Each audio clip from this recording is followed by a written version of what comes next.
Assalamualaikum warahmatullahi wabarakatuh. Saya Fahrani Sayusma. Di sini saya akan menjelaskan mengenai mekanisme dan proses pelaksanaan legal audit. Baiklah, di sini yang pertama saya akan menjelaskan mengenai mekanisme legal audit, di mana mekanisme legal audit itu terbagi menjadi 4. Yang pertama yaitu metode pendekatan, dan yang kedua penetapan penugasan.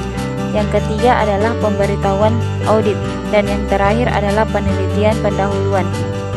Selanjutnya saya akan menjelaskan mengenai proses pelaksanaan legal audit. Baiklah, selanjutnya saya akan menjelaskan mengenai prinsip-prinsip legal audit, di mana prinsip-prinsip legal audit terbagi menjadi 4. Yang pertama adalah kerelaan, di mana kerelaan yaitu bahwa setiap subjek hukum yang akan diperiksa harus secara sukarela membuka diri untuk pemeriksaan. Dan yang kedua adalah keterbukaan.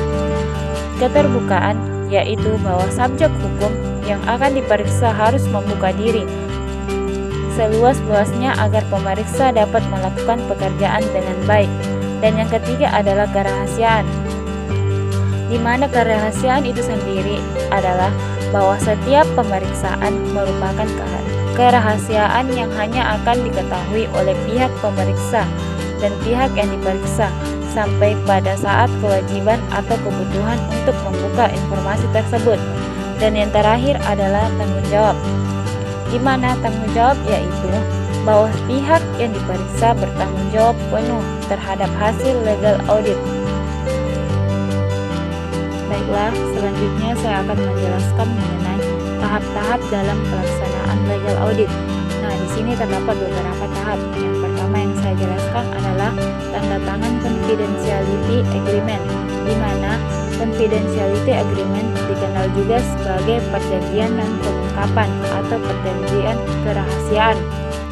Yang kedua adalah pembentukan tim due diligence. Pembentukan tim diligence yaitu pemberitahuan anggota-anggota yang akan melakukan audit serta pemberitahuan kepada auditor sebagai dasar untuk melakukan audit. Dan yang selanjutnya adalah persiapan due diligence request list, di mana persiapan due diligence request list berisi daftar dokumen-dokumen apa saja yang dibutuhkan untuk pelaksanaan legal audit. Dan yang selanjutnya adalah pemeriksaan dokumen legal audit.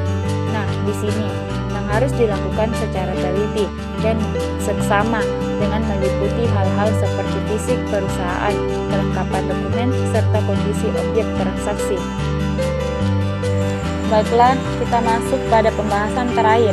Nah, pada pembahasan terakhir ini kita akan membahas mengenai dokumen-dokumen penting dalam legal audit. Nah, yang pertama adalah anggaran dasar perusahaan. Yang kedua, dokumen mengenai aset perusahaan. Selanjutnya, yang ketiga, perjanjian-perjanjian yang dibuat dan ditandatangani oleh pihak ketiga. Yang keempat, dokumen mengenai perizinan dan persetujuan perusahaan. Yang kelima, dokumen yang berkaitan dengan permasalahan kepegawaian perusahaan. Yang keenam, dokumen-dokumen yang mengenai asuransi perusahaan. Dan yang ketujuh, dokumen-dokumen mengenai pajak perusahaan. Dan yang terakhir adalah dokumen yang berkenaan dengan terkait atau tidak terkaitnya perusahaan dengan tuntutan dan atau sengketa baik di dalam maupun di luar pengadilan.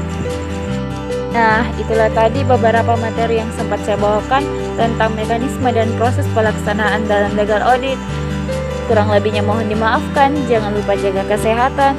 Thank you for watching. Wassalamualaikum warahmatullahi wabarakatuh.